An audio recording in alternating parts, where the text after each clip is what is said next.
सच्चाई कहना छल नहीं है, कपट नहीं है। भगवान शंकर को तुम्हारे द्वारा दिया हुआ दूध नहीं चाहिए। यदि तुम दोगे तो वो परमात्मा का नियम है, वो कई हजार गुना ज्यादा करके तुम्हें ही वापस कर देगा, तुम जो दोगे। अब ये तुम्हारी मर्जी है। तुम पानी में दूध मिलाकर चढ़ाओगे तो जीवन भर वही मिलेगा तुम्हें भी। तुम जो करोगे वो तुम भगवान के लिए नहीं कर रहे हो, तुम अपने लिए ही कर रहे हो। तो जैसा करोगे वैसा फल पाओगे। और ये कर्म का सिद्धांत तो हमारे यहाँ बड़े विस्तार से कहा गया महाराज। हमारे यहाँ तो लिखा गया ना, यदि बबूल का पेड़ बोगे तो आम मिलेगा क्या खाने को? बोए पेड़ बबूल का तो आम कहां से खाए? आम चाहिए तो आम का ही पौधा लगाना पड़ेगा। कर्म जैसा करोगे वैसा ही फल मिलेगा। निज कृत कर्म भोग फल भ्राता। हम जो भोग रहे हैं वो अपना ही किया तो भोग रहे, किसी और का है? कभी दुख आए, कभी पीड़ा आए, कभी प्रतिकूल परिस्थिति आए तो तुम दोष दूसरे को दे देते हो। और बगल वाले ने ऐसा कर दिया इसलिए ऐसा हो गया, वो रिश्तेदार नातेदारों ने हमारे साथ बड़ा गलत कर दिया। यही तो होता है। पर है किसका कर्म? संसार में किसी की ताकत नहीं है कि तुम्हें दुख दे दे। संसार में किसी की ताकत नहीं कि तुम्हें सुख दे जाए। तुम्हारा सुख और तुम्हारा दुख दोनों के कारण केवल तुम ही हो। और जिस दिन ये हमें समझ आ जाए ना, उस दिन हम गलत करें ही क्यों महाराज? उस दिन तो अच्छा करें। तो मानसकार कहते हैं, बिन छल विश्वनाथ पद नेहु, राम भगत कर लक्षण ये। बिना छल के प्रेम करो, बिना छल के पूजा करो, बिना छल के जाप करो, बिना छल के व्रत करो। अब देखो, जब एकादशी आए व्रत करते हो? जब एकादशी हो, सोमवार हो, श्रावण सोमवार का बहुत सारे लोग व्रत करते हैं, शिवरात्रि हो व्रत करते हैं। लेकिन जब व्रत करो तो कैसे करें? कहा महाराज, व्रत केवल भूख अन्न का नहीं होता, भूखे रहने का नाम व्रत नहीं है। देखो बड़ी सावधानी से सुनना, व्रत मतलब क्या? हम अन्न से तो दूरी बना लेते हैं, बाकी दिन भर में क्या क्या बनता है रसोई में वो तो आपको ज्यादा पता है ना? एकादशी आए तो एक दिन पहले से तैयारी होती है, चलो वो भी ठीक है। लेकिन अन्न से दूरी बना ली पर मन रसोई घर में है तो क्या व्रत होगा? मन तो बार बार वहीं जा रहा है। बहू भी सोचती है सासू माँ इधर उधर हो तो कुछ खाने को मिले, है ना? तो व्रत तो किया, लेकिन व्रत केवल अन्न का नहीं होता। व्रत का मतलब है, यदि हम साहित्य में देखें तो व्रत का अर्थ है संकल्प।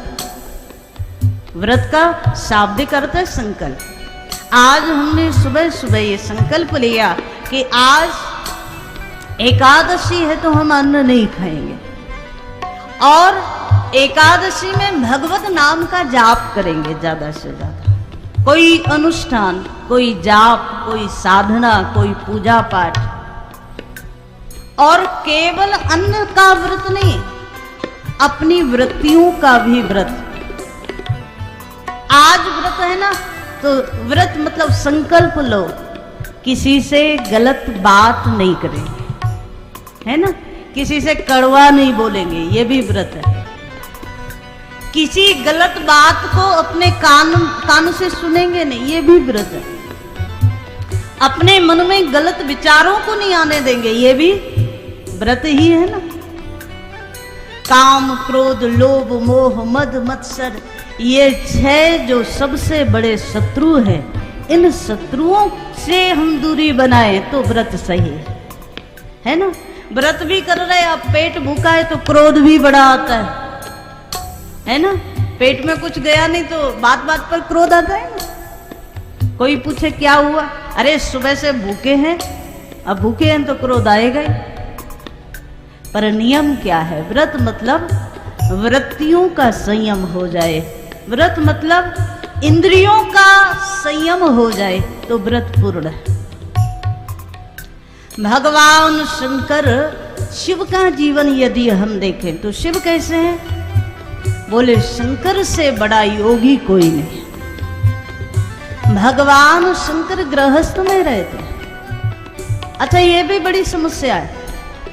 कई लोग कह देते हैं महाराज सन्यासियों के लिए तो आसान है, गृहस्थ में रहने वालों के लिए बड़ा मुश्किल। क्या कहा, नियम संयम ये गृहस्थियों में नहीं चलते, घर में रहकर नहीं हो पाते। भगवान शंकर गृहस्थी है कि नहीं है, बताओ ना। शिव गृहस्थ में है, माता पार्वती भगवती अर्धांगिनी शक्ति स्वरूपा पार्वती जी के साथ ही शिव विराजमान होते। ज्यादातर आप जहां देखें गणेश जी, कार्तिक जी, तो भगवान शंकर गृहस्थ में रहते हैं। और एक बात बताएं, आप लोगों का गृहस्थ तो फिर भी ठीक ठाक है, शंकर जी का गृहस्थ बड़ा गड़बड़ है। सब विरोधाभासी लोग हैं।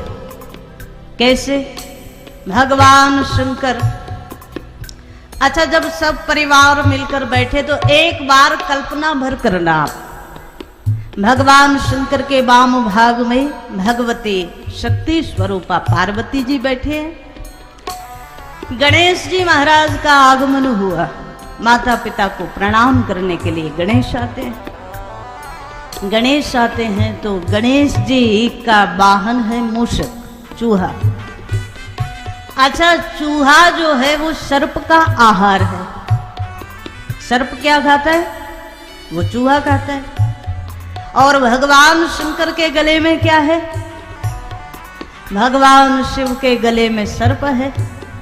जैसे ही गणेश जी आते हैं और वो चूहा नजर आता है तो सर्प भागता है चूहे को खाने को। अच्छा, सर्प उधर भागा, तब तक ज्येष्ठ पुत्र कार्तिक जी आए माता पिता को प्रणाम करने। कार्तिक जी का वाहन क्या है, कार्तिक जी का वाहन मोर, मयूर। मयूर सर्प को खाता है ना। मोर का आहार क्या है, सर्प है। तो आप सोचो, चूहा के पीछे सर्प और सर्प के पीछे मोर, और भगवान शंकर दौड़ रहे हैं सर्प को पकड़ने के लिए, गणेश जी अपने मूषक को पकड़ने के लिए, उसे बचाने के लिए, और कार्तिक जी अपने वाहन को शांत कर रहे हैं कि शांत रहो।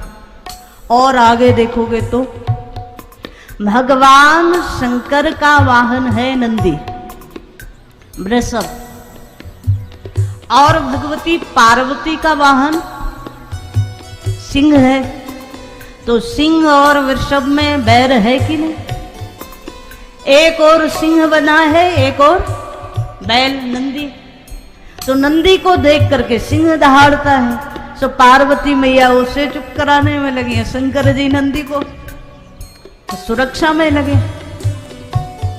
भगवान शंकर का जो गृहस्थ है वो प्रतिकूल स्वभाव वाले सब लोगों से भरा होगा, लेकिन ऐसे गृहस्थ में भी भगवान शंकर क्या करते हुए मिलते हैं आपको। जब जब आप शिव का दर्शन करते हो तो शंकर किस रूप में है, या तो भगवान शंकर समाधि में बैठे हुए मिलेंगे, ध्यान में, समाधि में, या भगवान शंकर कथा कहते या सुनते मिलेंगे। अब जरा बताओ, आप लोगों का गृहस्थ तो इससे ज्यादा बढ़िया है ना। आप लोगों के घर में तो कोई समस्या नहीं, लेकिन फिर भी लोग कहते कैसे पूजा पाठ करें, कैसे भगवान का नाम लें, कैसे ध्यान करें, कैसे व्रत करें।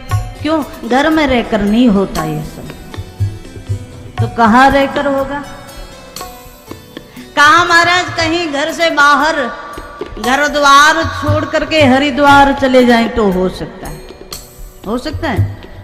और घर द्वार कभी छूटेगा नहीं और भजन कभी होगा नहीं, क्योंकि मन ने बहाना बना लिया ना। जब जब आप भजन के लिए बैठो, जब जब सुकृत के लिए बैठो, जब जब शुभ कार्यों के लिए चलो, तब तब मन बहाना बनाता है। घर गृहस्थी में ये सब नहीं हो पाता। और जब जब मन बहाना बनाए, तब तब भगवान शंकर को याद करना। भगवान शंकर इतनी प्रतिकूल परिस्थितियों में भी यदि समाधिस्थ रह सकते हैं, यदि कथा सत्संग में रह सकते हैं, तो हम लोग क्यों नहीं रह सकते?